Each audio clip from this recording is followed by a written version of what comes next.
Every era has its legends, and in the early 2000s, few names struck fear into the hearts of gamers like Ninja Gaiden. It was a series that demanded perfection, fast, vicious, punishing, and utterly uncompromising. You didn't play Ninja Gaiden casually, you survived it, you earned your victories, but then it vanished. After Ninja Gaiden 3's mixed reception and years of silence from Team Ninja, it felt like Ryu Hayabusa had finally hung up his dragon sword for good, until now. After more than a decade, Ninja Gaiden 4 slices its way back onto modern platforms, rebuilt from the ground up for a new generation. The question is, has Team Ninja rediscovered the essence that made this franchise legendary? Or has Ryu's blade finally dulled with time? After 40 hours of blood, sweat, and boss fights, I have my answer.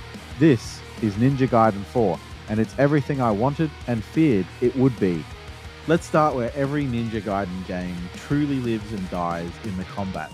From the very first battle, Ninja Gaiden 4 makes one thing clear: this is not a reboot that's been sanded down for mass appeal. This is the old school Ninja Gaiden DNA, remixed, refined, and reawakened. The combat is fast, it's responsive, it's punishingly precise, and it might just be the most fluid combat system Team Ninja has ever built.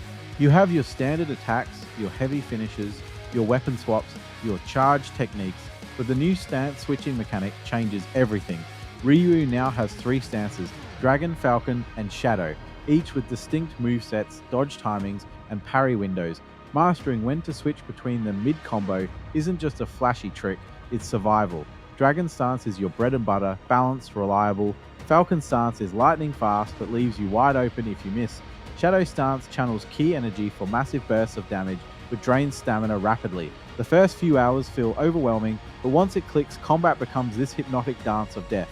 Every slash, every dodge, every parry feels earned. There's no fake difficulty here. Every death teaches you something. Every enemy has a weakness to exploit, a rhythm to learn. It's that old school satisfaction of mastery that modern games so rarely offer anymore. One of the biggest joys in Ninja Gaiden 4 is how every weapon feels like a new game. The Dragon Sword is still the king of balance, fast, deadly, versatile.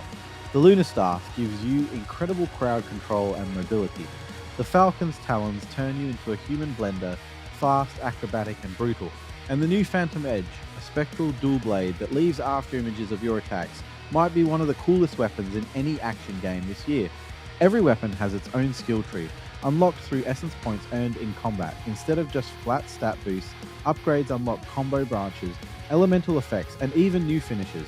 It's a brilliant system. It rewards mastery without bloating the game with unnecessary RPG elements. There's no grinding, just skill and precision. And when you start chaining weapon swaps mid-combo, slicing through enemies with seamless transitions, it's pure dopamine. Team Ninja didn't just evolve the combat, they perfected it. If you're playing Ninja Gaiden, you're here for the boss fights, and my god, Ninja Gaiden 4 delivers. Each boss is a spectacle, a test of reflexes, patience, and adaptability. But more importantly, each fight teaches you something. Take the Crimson Warlord, an early game duel where every hit triggers fiery shockwaves. You quickly learn spacing and timing, or get turned to ash. Then there's Lady Ren, the spectral assassin, who mirrors your moves and forces you to unlearn your own habits. It's not about reaction, it's about self-awareness. And the standout, the Serpent Emperor, a towering multi-phase boss that floods the arena with poison mists and shadow clones. You fight through illusion, pain, and sheer chaos, until you land the final blow, a cinematic finish that's pure poetry.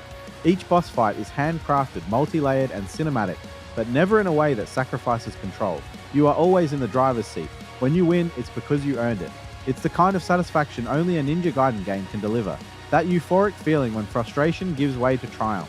Unlike modern open-world games that drown you in meaningless side quests, Ninja Gaiden 4 keeps its design focused. Each chapter is a self-contained level, but larger and more interconnected than before. Think of it like Sekiro meets DMC5, wide areas, multiple paths, and hidden challenges tucked behind skill-based secrets. The world flows beautifully from the rain-soaked alleys of Tokyo to sacred temples high in the mountains to a sprawling underworld where Ryu faces the consequences of his past. Every environment is designed to complement gameplay. Rooftops encourage aerial combat. Narrow corridors force precision. Wide arenas allow experimentation. And visually, it's stunning. Not the photorealism of Horizon or Final Fantasy XVI, but painterly, almost like a digital ink painting in motion. The lighting, particle effects, and motion blur all enhance the sense of speed and ferocity. And yes, the camera is finely tamed. Mostly, tight spaces can still be messy, but it's a massive improvement from the chaos of Ninja Gaiden 2. Let's address the elephant in the dojo. Ninja Gaiden 4 is hard. Like, really hard. Even on the path of the dragon, you'll die dozens of times in the first few hours. But the game never feels cheap. It teaches through punishment. It's a conversation between you and the design. The new adaptive challenge system adjusts enemy behavior based on your performance. If you're dominating, they become more aggressive. If you're struggling, they hold back slightly, but only slightly. There's also a training dojo where you can practice combos and stance transitions in slow motion, something the old games desperately needed. It's a small addition, but it helps bridge that gap for newcomers. Still, make no mistake, Ninja Gaiden 4 is not an easy game. It's not trying to be. It's a game that demands commitment. It rewards mastery, not participation, and that's what makes it so special. It's a reminder that challenge, real, meaningful challenge, still has a place in modern gaming.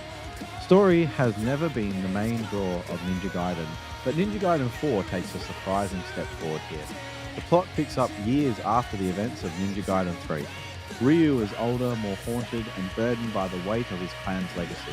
A mysterious cult, the Order of the Black Fang, begins resurrecting ancient demons once sealed by the Hayabusa line. Ryu's mission isn't just to stop them, it's to confront what he's become. The new rival Kaede is easily one of the best new additions. She's fierce, intelligent, and mirrors Ryu in every way, a ninja who fights for vengeance rather than honor. Their dynamic adds real emotional depth to the story. The writing walks a fine line between grounded and mythic, with anime-level spectacle balanced by moments of quiet reflection. Cutscenes are beautifully directed, some even done in one-shot sequences that flow directly into gameplay.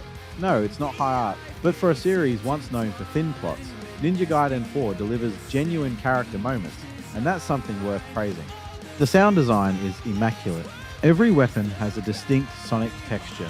The dragon sword's whistle, the lunar staff's whoosh, the talon's metallic rip. The soundtrack blends electronic beats with traditional Japanese instruments, a perfect balance of ancient and modern. When combat kicks in, it roars. When you enter a shrine or mourn a fallen ally, the music becomes hauntingly serene. Voice acting is solid across the board. Ryu's actor delivers that stoic gravitas we've come to expect, while Kaede's performance brings emotional intensity to the quieter moments. And the ambient sounds, rain dripping on rooftops, distant screams in demon realms, all build an atmosphere that feels alive, dangerous, and deeply immersive. On PS5 and Series X, Ninja Gaiden 4 runs at a flawless 60 FPS, with options for 120 on performance mode. Ray tracing adds depth to lighting without sacrificing fluidity. Load times are almost instant. The UI is clean and unobtrusive.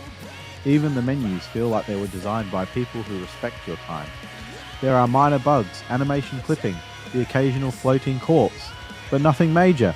For a game this fast-paced, the level of polish is remarkable. It feels optimized, stable, and confident. 3 words you don't often say together anymore. So after all these years, after all the blood and pain and broken controllers, how does Ninja Gaiden 4 stand? It's a masterpiece of focused design, a brutal, beautiful, and unapologetically old-school action game that refuses to compromise its identity. It's not here to hold your hand.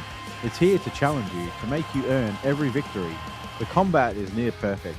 The boss fights are unforgettable. The music, visuals, and pacing all serve a singular vision, to make you feel like a true ninja again. It's not flawless.